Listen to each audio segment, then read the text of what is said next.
The US President Joe Biden has approved a foreign aid package worth almost $150 billion for Ukraine, Israel and the Indo-Pacific after months of deadlock in Congress. There are 4 parts to the deal, which was approved by the Senate before being signed into law by the President. The largest element allocates almost $94 billion to support Ukraine's war effort after Russia invaded more than 2 years ago. I'm making sure the shipments start right away. In the next few hours, literally the few hours, we're going to begin sending in equipment to Ukraine for air defense munitions, for artillery, for rocket systems, and armored vehicles. You know, this package is literally an investment, not only in Ukraine's security, but in Europe's security, in our own security. Kyiv's forces have conceded some ground to Russia as Moscow makes advances in Ukraine's eastern Donetsk region. Ukraine has long suffered from major ammunition and personnel shortages on the front line. President Volodymyr Zelensky has welcomed the deal's final approval. Now we will do everything to make up for a year and a half spent in debates and doubts. What the Russian occupier was able to do during this time, what Putin is now planning, we must turn against him. All his actions on the front, all his attacks on our energy, infrastructure, all his terror against our cities and villages. All this should mobilize us, everyone in the world who truly values life, to put more pressure on Russia. It's very important that all our agreements with President Biden are implemented 100%. More than $40 billion will go to Israel and provide humanitarian relief for people in Gaza. About $6 billion will be used by Israel to replenish its defence system. $14 billion will be spent on helping civilian victims of conflicts, including Palestinians in Gaza. The Indo-Pacific part amounts to $12.5 billion aimed at countering China's growing influence in the region. $5 billion will be allocated to developing submarine infrastructure and $3 billion will go to Taiwan and other regional allies. The US support has drawn anger from Beijing. The Taiwan issue is purely China's internal affair and does not tolerate any external interference.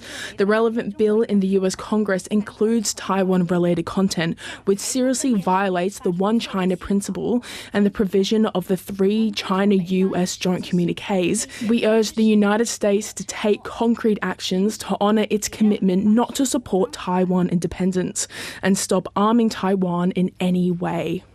The 4th bill combines several US national security initiatives, including a measure that could see TikTok banned in the United States. The video sharing app is used by more than 170 million Americans, and the Chinese parent company ByteDance has been given 9 months to sell the platform before it's removed from US app stores. ByteDance argues the legislation is unconstitutional. Through our US data security efforts, we have built safeguards that no other peer company has made.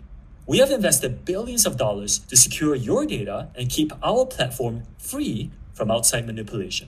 Let's get more on that bill that could see TikTok banned in the United States. Joining me from Washington, D.C. is Caitlin Chin Rothman from the Centre for Strategic and International Studies. Good morning. Welcome back to the program. Thanks for having me again. The last time I was talking to you, there were rallies outside Congress. The House of Representatives had passed this bill and it was up to the Senate. Well, what's your reaction today? It is a little bit shocking how fast this TikTok bill passed the House and the Senate and now has become law. We'll see what happens in the courts, but it is notable that TikTok, this is not the first time that the United States has attempted to ban TikTok. Donald Trump first attempted to ban TikTok back in 2020, and now the Biden administration is doing so in 2024. So TikTok has said that it has a strong case based on First Amendment argument, so we'll see what happens in the courts. Yeah, and this certainly seems to be gearing as a showdown on constitutional grounds, which I think you might have even indicated the last time that we talked, that this would be the way that it's heading. Is there precedent, or do you expect that there will be strong case law that will be used in defence by TikTok? There is some precedent of the United States taking actions against companies for national security reasons. However, there is no direct precedent for what's happening right now. This is a very unusual case. The United States has traditionally taken a very hands-off approach to data flows, so it is very, very unusual for the United States to ban a communications app that so many Americans, over 170 million Americans, use to communicate.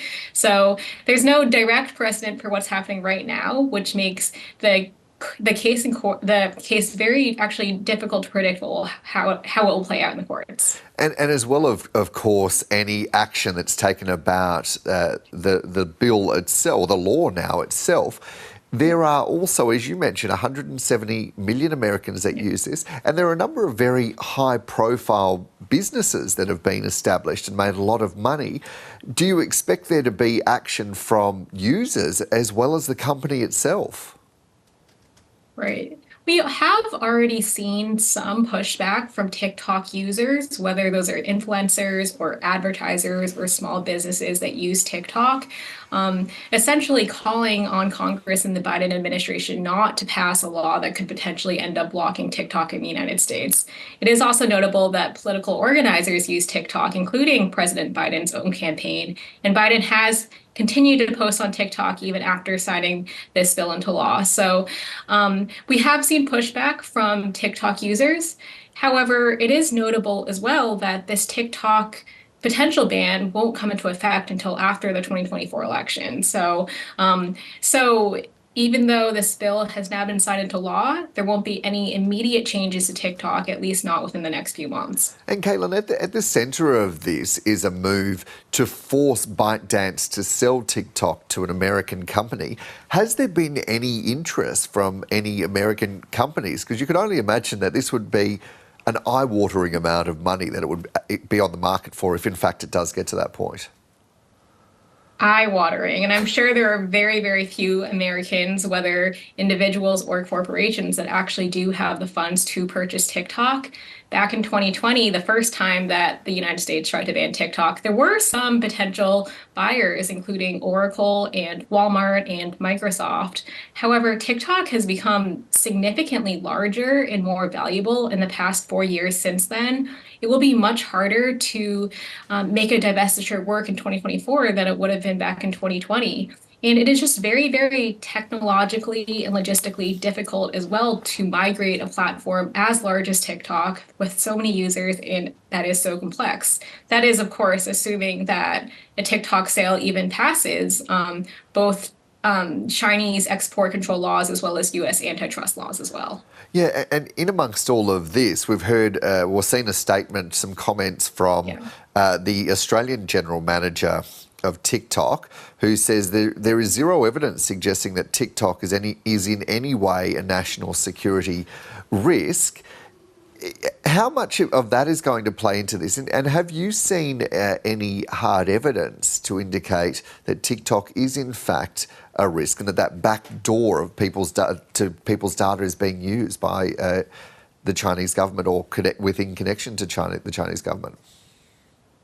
Yeah, well, the U.S. government, so both Congress and the Biden administration, has not publicly explained its decision to divest or ban TikTok very well. It has not presented public evidence, at least, that TikTok has either transferred personal information to the Chinese government or that the Chinese government has improperly controlled TikTok's algorithm to target propaganda. So we haven't seen evidence in that way. I do think that TikTok poses privacy concerns in that it collects a lot of sensitive personal information, and it doesn't face very hard legal rules, at least in the United States, on how it processes and shares that information. However, those privacy concerns aren't limited to just TikTok. We are seeing these same privacy concerns across other major US social media platforms. So I do think that TikTok poses privacy and security concerns, but in the same way that we're seeing a lot of other technology companies in the United States where there are very light touch laws regarding data collection.